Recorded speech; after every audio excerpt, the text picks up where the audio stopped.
পয়েন্টের সামনে মুসলিম সম্প্রদায়ের সাধারণ মানুষরা কার জন্য বিক্ষোভ দেখাচ্ছেন?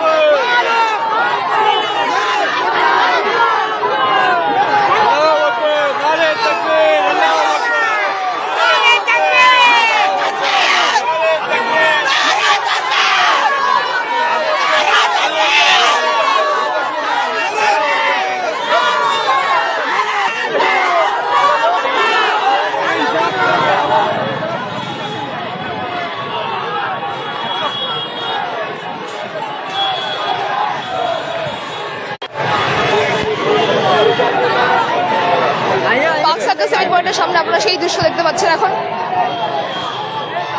দাদা, এইখানে তো শান্তিপূর্ণ ভাবে আপনারা মিছিল করছেন। পুলিশের কাজ তো রাষ্ট্রের কাজ আমাদের জনগণকে একত্রিত না হতে দেওয়া, বাধা দেওয়া, সংবিধান বিরোধী কাজ করা। তারা সংবিধান বিরোধী কাজ করছে, আমরা সংবিধানের পক্ষে কাজ করছি। আমাদের অধিকার দিয়েছে সংবিধান, রাস্তায় নেমে আমাদের যে কষ্টের কথাটা, আমাদের বিরুদ্ধে যে তারা আইন প্রণয়ন করছে তার বিরুদ্ধে কথা বলা, আমরা সেটাই করছি।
জুলুমবাজি চলবে না, অনেক হয়েছে জুলুমবাজি, অনেক।